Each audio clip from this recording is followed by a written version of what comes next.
Assalamualaikum warahmatullahi wabarakatuh. Di video saya sebelumnya, yang berjudul, Penarikan Kol Buntet, sempat saya uraikan secara singkat tentang operkulum. Apa sebenarnya operkulum? Operkulum diambil dari bahasa Latin, yang berarti penutup. Jadi, operkulum merupakan penutup cangkang dari beberapa jenis siput. Sebagian besar ada pada siput laut dan sebagian siput air tawar, sedikit kemungkinan ada juga pada siput darat. Operkulum dengan tekstur tebal ini, banyak ditemukan pada spesies Gastropoda, merupakan kelas taksonomi dari filum moluska. Lanjut dalam bahasan utama, operkulum berdasar urban legend, cerita rakyat atau mitos dan legenda, terkait dengan penyebutan dan namanya, dari banyak pencarian di internet, berikut yang dapat saya rangkum. Pertama, Siphaea.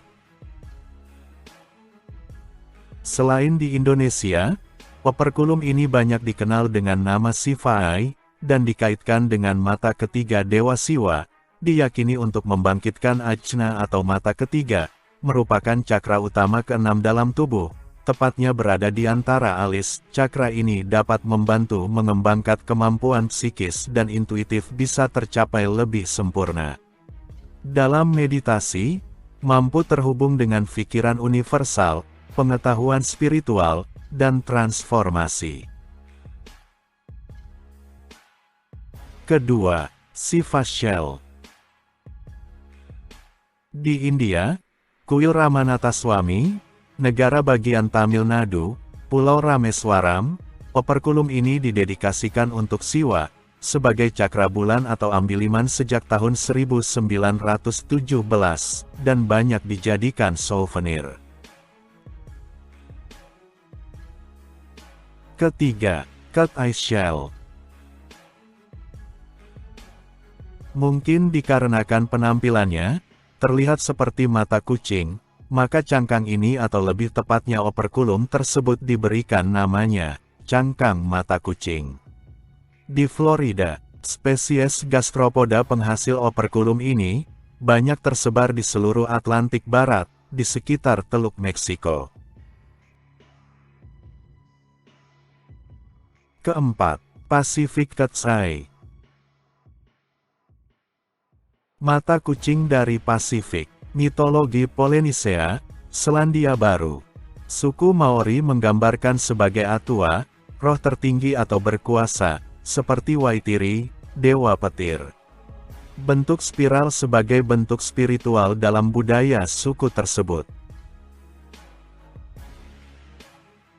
Kelima, Mermaid's Money. Di Afrika Selatan, dianggap sebagai koin duyung yang tertinggal dan hilang dari peradaban Atlantis. Masyarakat di sana masih mempercayai dulunya Atlantis merupakan peradaban yang pernah ada, dan musnah tenggelam di samudra. Masyarakat Afrika Amerika, dalam budaya Hoodoo, menganggap koin keberuntungan dengan menempatkannya dalam tas mojo, sebuah kantung kecil dan biasanya berwarna merah. Di era Victoria yang diawali tahun 1837-an, operkulum ini biasa dijadikan manik-manik dan perhiasan, dibawa oleh para pelaut waktu itu. Keenam, Eye of Saint Lucia.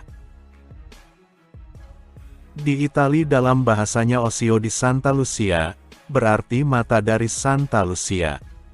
Didedikasikan pada putri bangsawan Sirakusa, Pulau Sisilia, adalah perawan dan martir 13 Desember, hidup di sekitar abad 3 Masehi.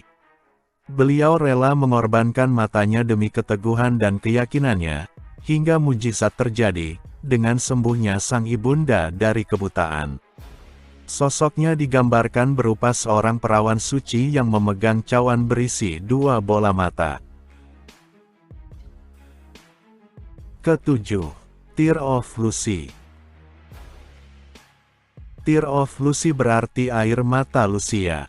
Cerita ini serupa dari asal Eye of Saint Lucia, namun dalam versi gelap, yaitu menceritakan perjalanan perawan suci yang tragis, namun pada keteguhan imannya, dia mendapatkan gelarnya. Kedelapan, Eye of Naxos. Sedikit informasi yang saya dapat, tapi, di Yunani dalam mitologinya, Naxos adalah sebuah pulau yang berada di perairan Mediterania yang indah. Di sana Poseidon bertemu dengan pasangannya, Amphitrite, Nimfa dan juga Dewi Lautan. Dalam kisahnya, untuk merebut hati Amphitrite, Poseidon memberikan hadiah dari harta lautan berupa kerang, mutiara, cangkang, operkulum dan lain sebagainya. Namun usaha ini gagal, beruntung dia ditolong oleh lumba-lumba, mencari tempat keberadaan Amphitrite, hingga Amphitrite jadi pasangannya. Ke-9, Eye of the Sea. Masih di Italia, dalam peradaban Minoa, penduduk Pulau Kreta, yang merupakan peradaban pertama paling maju di Eropa. Penduduk di sana banyak menjadikannya perhiasan, dengan sebutan mata dari lautan, karena keindahan operkulum tersebut. Ke-10, Kol Buntet.